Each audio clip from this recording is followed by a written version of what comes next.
The soft hum of the air conditioning in my office was a stark contrast to the storm of thoughts swirling in my mind. I'm Anna, a 28-year-old lawyer. My life now is a far cry from the turmoil of my childhood, a past I kept locked away, even from those closest to me. The serenity of my office was shattered by the ringing of my phone. The display showed an unknown number, yet something about it felt ominously familiar. With a hesitant hand, I answered. Anna speaking, I said, my voice a blend of professionalism and caution. Anna, it's your father, came the voice, laced with a nervousness that did nothing to calm my rising apprehension. A chill ran through me. It had been over a decade since I last heard that voice, a voice that once meant safety and love but had become a symbol of betrayal and pain. Why are you calling me? I asked, my words sharp, cutting through the silence that followed his introduction. I'm in trouble, Anna. Financially. I need your help, he said, his voice cracking slightly. His plea, however sincere it might have been, ignited a fire of resentment within me. My help? Now you need me after all these years? I retorted, disbelief and anger intermingling in my tone. Yes, I wouldn't ask if it weren't serious. I'm really in a bind, he continued, desperation creeping into his voice. You stopped being my father a long time ago. You can't just call me now and expect me to help, I responded, my voice cold and unwavering. There was a pause on the line, a heavy silence that felt like an unbridgeable chasm. Anna, please. I'm still your dad, he said, a feeble attempt at rekindling a bond long extinguished. The word dad felt foreign, almost jarring. A dad? You forfeited that title when you chose her over me, I said, the years of suppressed anger and hurt finding their way into my words. You're my daughter. I thought. You thought wrong, I interrupted, cutting him off mid-sentence. You made your choice years ago, and now I've made mine. His voice was a mix of pleading and despair. Anna, I am sorry. I just need this one favor. The word sorry echoed in my office, a hollow and meaningless sound. Sorry doesn't change the past. I can't help you, I stated firmly and hung up. My childhood, before the age of 10, was filled with love and laughter, a testament to the wonderful life my parents and I shared in our small rented house. My mother, a beacon of joy and kindness, filled our days with warmth and our nights with stories and dreams. My father, once a playful and caring man, would spend evenings playing games with me or teaching me little things about the world. Our home was a cocoon of happiness, where every day was an adventure and every night a sweet dream.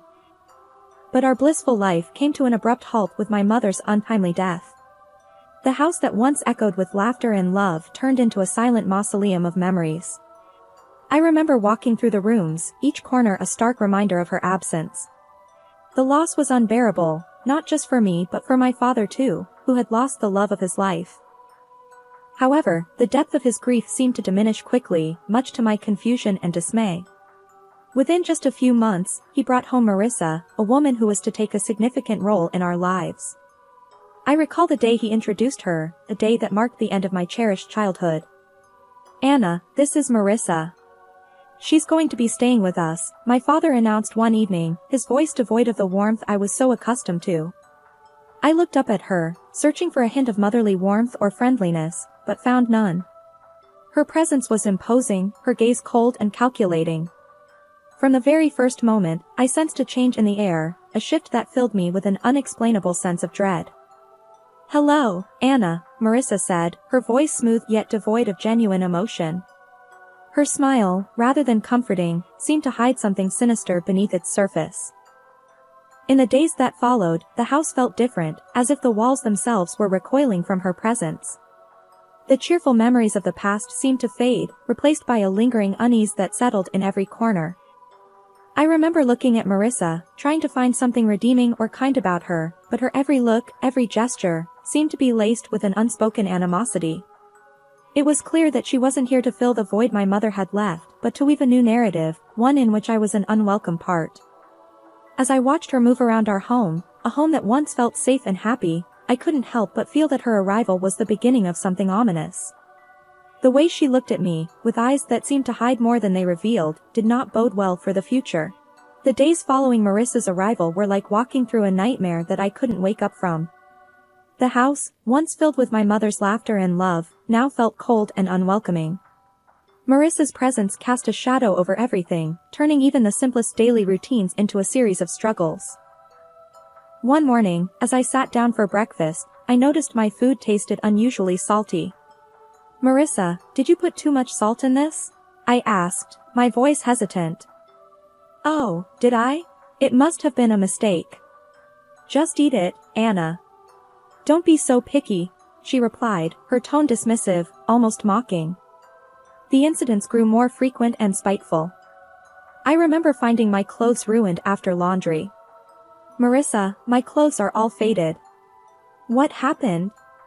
I asked one day, holding up my once favorite dress, now discolored and unwearable. She glanced at it and shrugged nonchalantly. "Maybe the washing machine is acting up. Or perhaps it's time you stop wearing such childish clothes." I felt a surge of frustration but knew arguing would only make things worse. Feeling helpless, I turned to my father, hoping he would see through her facade. "Dad, Marissa is ruining my things. She's always mean to me," I said one evening, my voice trembling with a mix of anger and sadness. My father's reaction was far from what I had hoped for. "Anna, you're imagining things. Marissa is doing her best to fit into our family. Stop causing trouble," he said sternly, his words cutting deep. "But Dad, it's the truth." I protested, but he wouldn't listen. "That's enough, Anna. I don't want to hear any more of your accusations," he replied, his voice rising in anger. Each day was a battle, trying to navigate around Marissa's hostility and my father's indifference. The home that once felt like a sanctuary now felt like a prison. I started spending more time in my room, trying to escape the constant tension that hung in the air. Living in that house of horrors, I felt alone and misunderstood. The safety and happiness that once filled those walls were replaced by fear and anxiety. Every day, I longed for the past, for the times when my mother's smile was enough to light up the entire room, a stark contrast to the darkness that now lingered in every corner. Living with Marissa became a daily ordeal of evasion and endurance. Her hostility towards me escalated from verbal jabs to physical abuse. It started subtly, a pinch on my arm or a twist on my stomach, always in places easily concealed under my clothes.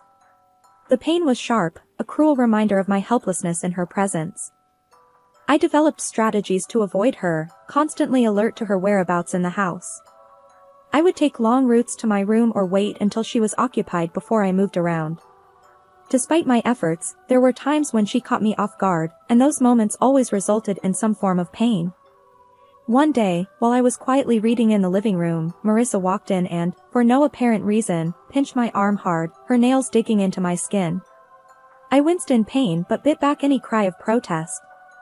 She looked at me with a cold, triumphant smirk before walking away. During one of Grandma's rare visits, she noticed my cautious movements and the way I flinched when Marissa's voice echoed through the house. "Anna, is everything all right at home?" Grandma asked, her voice filled with concern. I looked at her, my heart aching to tell her the truth, but fear and the desire to protect her from worry held me back. "Yes, Grandma, everything's fine. Just a lot of schoolwork," I lied, offering her a forced smile. She seemed unsure but didn't press further. I felt a twinge of guilt for deceiving her, but I couldn't bear the thought of causing her any distress. That evening, as Grandma left, I saw Marissa watching from the window, her expression one of satisfaction. It was as if she relished the fact that she had control over me, that she could hurt me and get away with it. Her triumphant look was a clear message that she was the one in power, and I was just a helpless player in her twisted game. I retreated to my room, feeling trapped in a cycle of abuse and silence. The physical pain from Marissa's pinches and twists was bearable compared to the emotional turmoil I felt. School was my sanctuary, a place where I could briefly escape the misery of my home life. But even there, the shadows of my struggles at home began to seep through. My teacher, Mrs. Thompson, a kind-hearted woman who always encouraged her students, started to notice changes in me. One day, as I was handing in my homework, she gently grabbed my wrist, her eyes drawn to the bruises on my arm. "Anna, what happened here?" "These look like bruises," she said, her voice laced with concern. I quickly pulled my arm back, covering the bruises with my sleeve. "It's nothing, Mrs. Thompson. I fell while playing," I lied, avoiding her gaze. Mrs. Thompson didn't look convinced. "Anna, if there is something wrong, or if someone is hurting you, you can tell me. It's important to speak out," she urged, her eyes searching mine for the truth. I wanted to confide in her, to tell her everything about Marissa and how I lived in constant fear, but the words wouldn't come.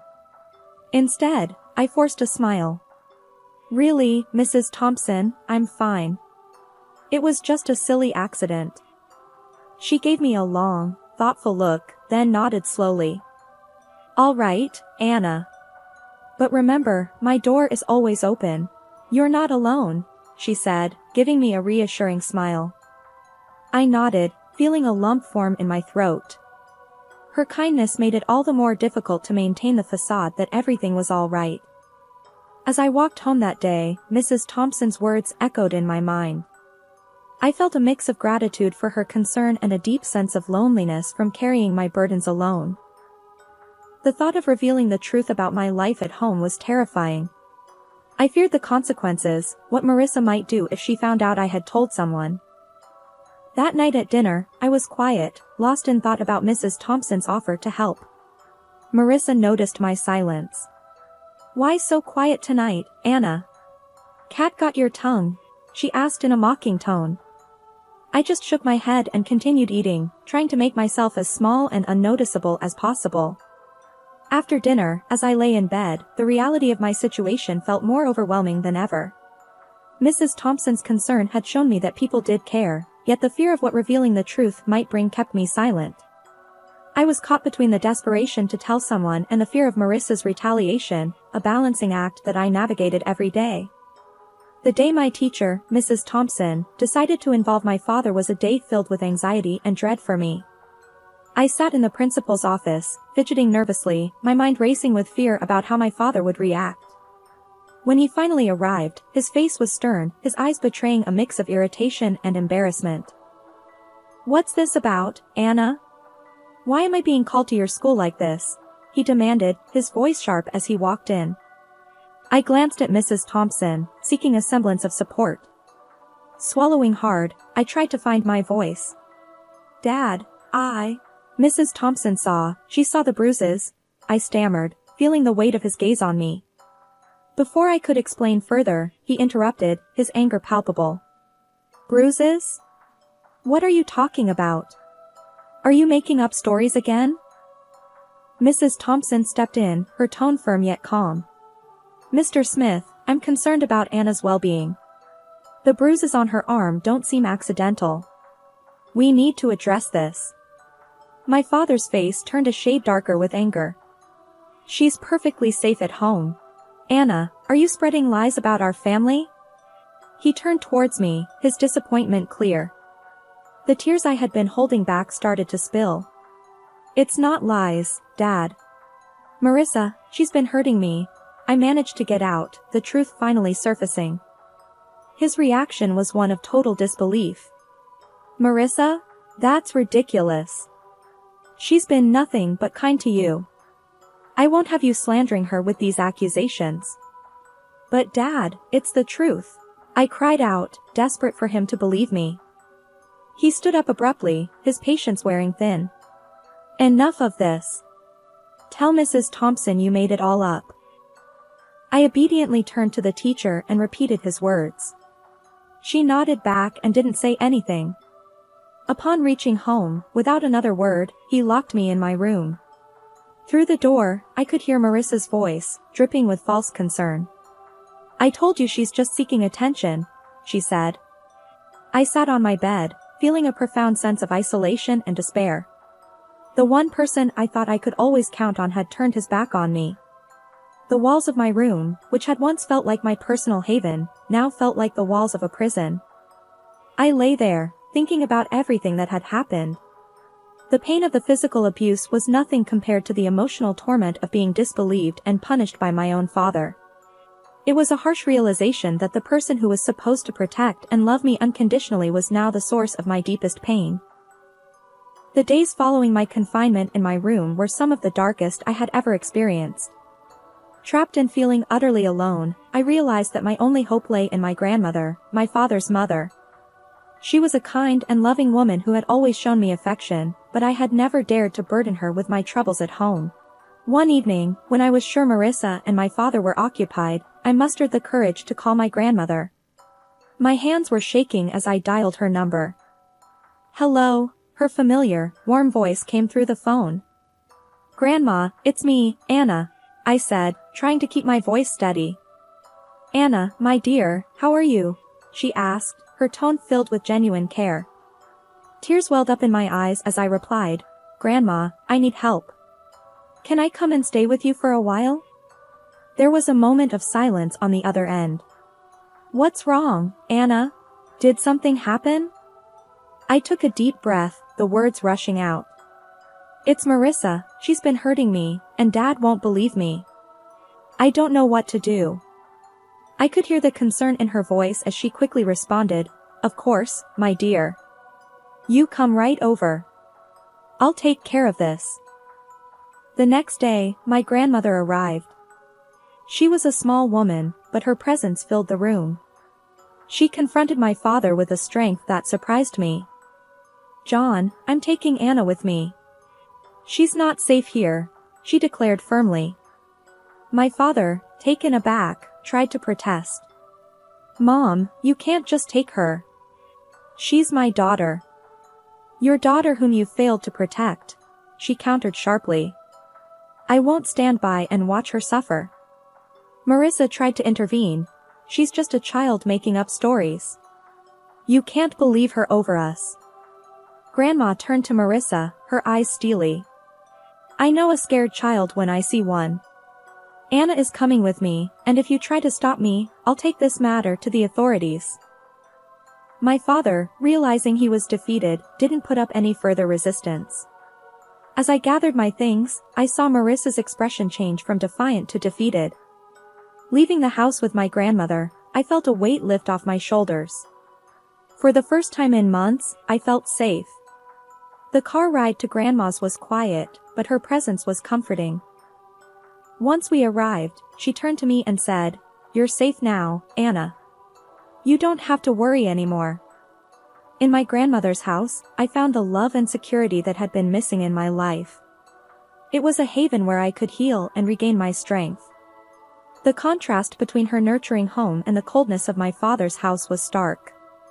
For the first time in a long while, I felt like I could breathe again, free from the fear and anxiety that had plagued me. Years had passed since I left my father's house to live with my grandmother. Her home had been a sanctuary, a place of healing and love. But time, as it does, moved on, and with it brought another wave of change.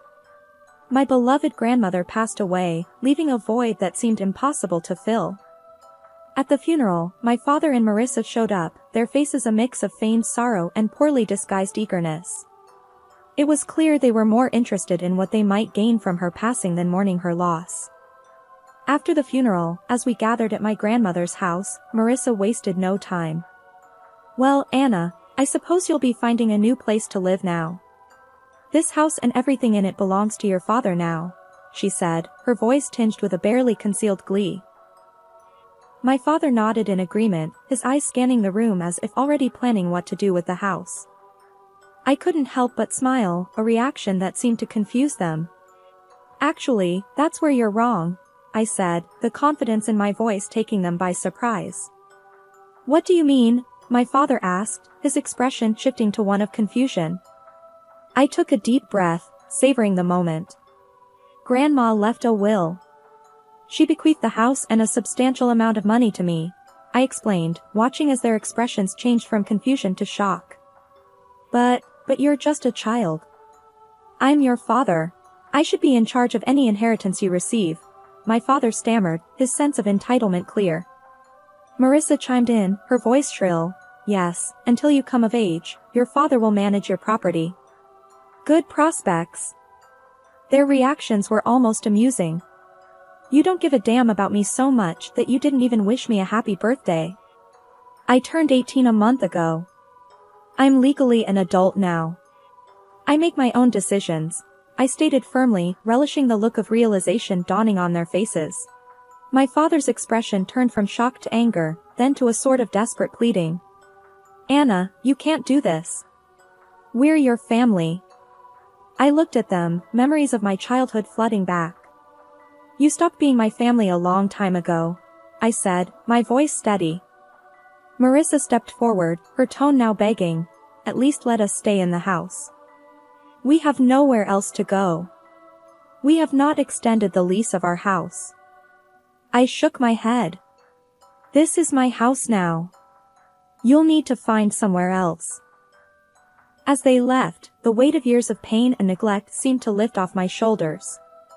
I stood in the house that was now mine, a house filled with memories of my grandmother's love, and felt a sense of closure. The echoes of the past my father's call stirred remained. I sat there, phone in hand, feeling a tumult of emotions. Anger, betrayal, and a sense of injustice.